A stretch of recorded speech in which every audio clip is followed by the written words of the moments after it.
단돈 1달러에 산 신발, 과연 정품일까요?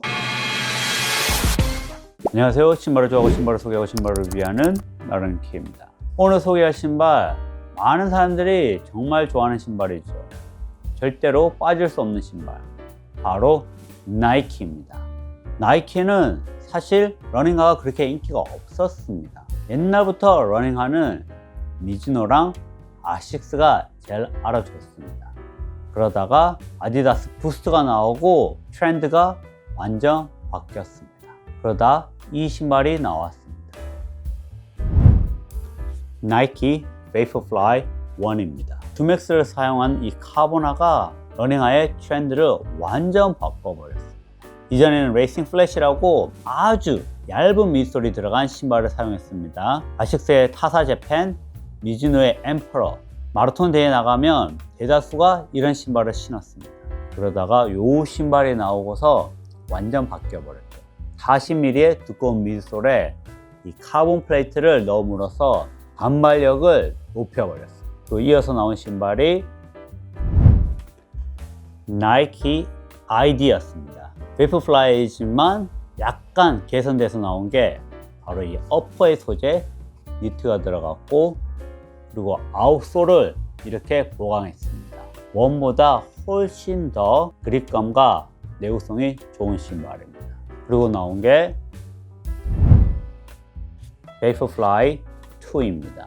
원과 미드솔과 아웃솔은 동일하고 이 어퍼만 베이퍼 위브에서 니트 소재로 바뀌었습니다. 전반적인 느낌은 거의 동일했습니다.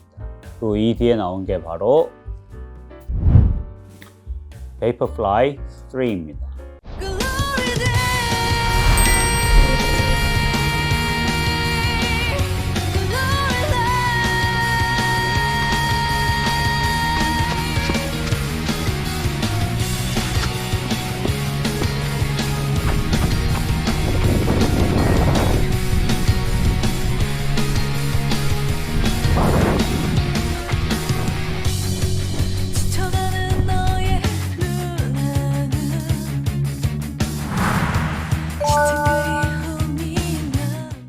이 신발은 이제 미솔이 좀 더 변했습니다. 살짝 더 푹신해졌다고 할 수가 있고, 안정감도 살짝 더 좋아졌다고 할 수가 있지만 그렇게 평가가 좋지는 않았습니다. 왜 그랬을까요? 그럼 이 신발에 대해서 알아보겠습니다. 먼저 사이즈입니다. 사이즈는 정 사이즈로 가시면 됩니다.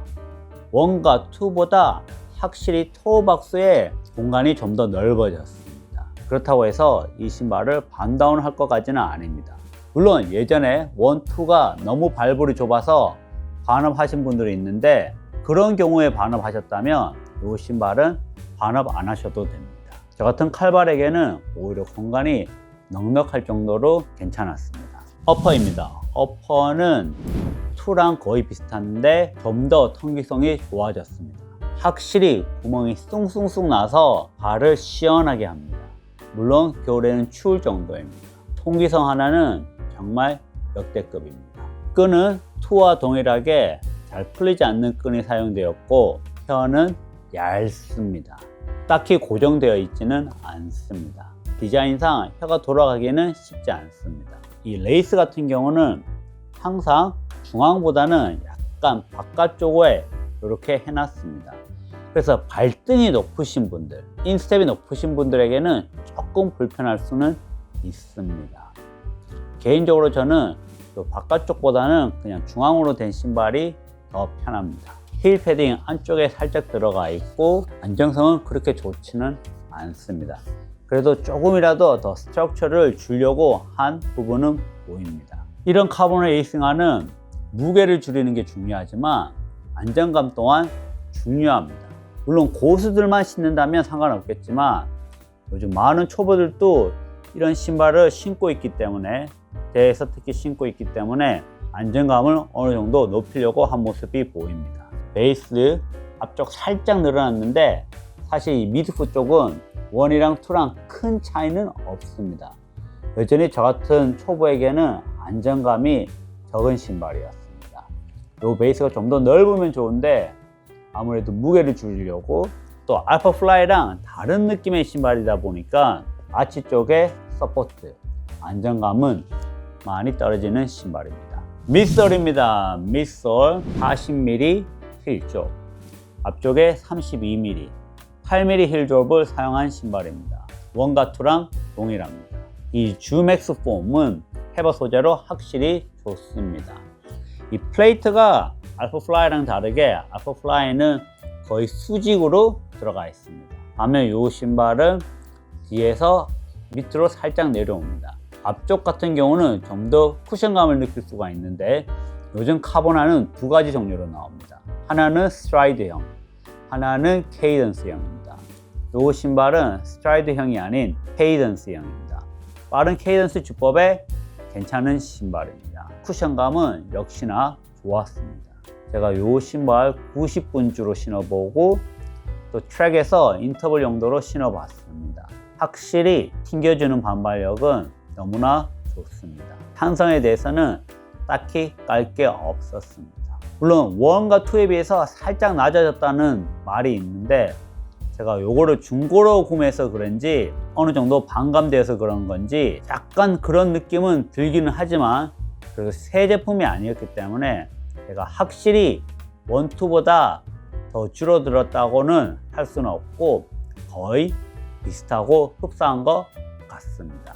역시 이 밑솔의 반발력, 쿠션감은 최고입니다. 아웃솔입니다. 아웃솔은 앞쪽에는 많이 들어가 있습니다. 하지만 여전히 뒤쪽은 고무가 많이 들어가지 않았습니다. 몇몇 사람들은 이 신발의 내구성이 좀 더 좋아졌다고 하는데 제가 볼 때는 1, 2랑 비교해서 큰 차이는 없습니다. 오히려 나이키 바이유, 이 ID 제품처럼 이렇게 고무 돌기가 있는 게 확실히 더 좋습니다. 왜 이렇게 만들 수도 있으면서 안 만드는지 잘 모르겠습니다. 비싼 신발 또 사라고 하는 것 같습니다. 그립감은 무난했습니다. 딱히 미끄러운 거는 느끼지 못했습니다. 그냥 준수한 것 같습니다. 무게는 베이퍼플라이 역시 가볍습니다. 무게는 깔 게 없습니다. 이 신발보다 좀 더 가벼운 게 지금 아식스 메타스피드 8가 나왔습니다.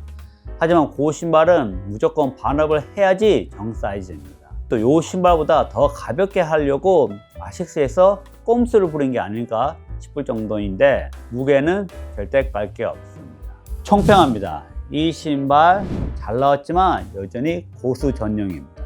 오늘 저희 매장에 한국분 러너분이 오셨는데 신발이 불편하다고 가지고 온 신발이 바로 이 신발이었습니다. 초보 러너에 10km를 70분대 뛰는데 그런 러너에게는 이 신발은 불편할 수밖에 없습니다. 이 중족부가 좁기 때문에 느린 페이스에서 아치가 무너집니다. 심지어 빠른 페이스에서도 아치가 무너지지만 실력이 좋으신 분들은 그래도 신을 만합니다. 그렇지 않다면 진짜 이런 베이퍼플라이나 메타스피드 같은 경우는 초보에게는 절대 추천할 수 없는 신발입니다. 고수가 신을 때 정말 좋은 신발, 빠른 페이스에서 정말 좋은 신발, 하지만 초보가 신기에는 너무나 먼 당신, 느린 페이스에서 신기에는 아치 브레이커, 대전용 신발이라고 보셔야 되며 그나마 빠른 인터벌 훈련에서는 짧은 거리에서는 신을 만한 것 같습니다. 개인적으로는 저는 이 베이퍼플라이보다는 알파플라이가 더 잘 맞습니다. 이 종족부가 좁기 때문에 여전히 신었을 때 물집이 잡히는 경우가 있습니다. 저 같은 경우도 왼쪽 발은 살짝 물집이 잡혀서 밴드를 넣고 사용했더니 조금 나왔습니다. 그래서 이 신발을 이미 구매했고 꼭 신어야 하는데 저처럼 물집이 잡힌다면 발바닥에 밴드를 부착하시기 바랍니다. 여러분은 이 신발 어떻게 생각하시나요? 과연 이 신발이 최고의 카본 레이싱화라고 생각하시나요? 아니면 알파플라이가 더 낫다고 생각하시나요? 아니면 다른 카보나가 더 좋다고 생각하시나요? 댓글 알려주시기 바랍니다. 그리고 이 신발 $1에 중고로 구매했는데 정품은 맞습니다. 운이 좋게도 제 사이즈가 뉴질랜드의 당근 트레이드미에 올라왔는데 아무도 비딩하지 않아서 제가 구매했습니다. 한 200km 정도 넘게 신은 신발이어서 아웃솔이 어느 정도 닳기는 했지만 여전히 테스트하고 신기에는 문제는 없었습니다. 다만 저는 이런 신발보다는 여전히 알파플라이 1 또는 다른 브랜드의 카보나, 즉 안정성이 더 좋은 카보나를 선호합니다. 오늘 영상 여기까지입니다. 그럼 다음 시간에 뵙겠습니다. 아따, $1에 싸게 잘 샀네. 테스트 해볼 겸.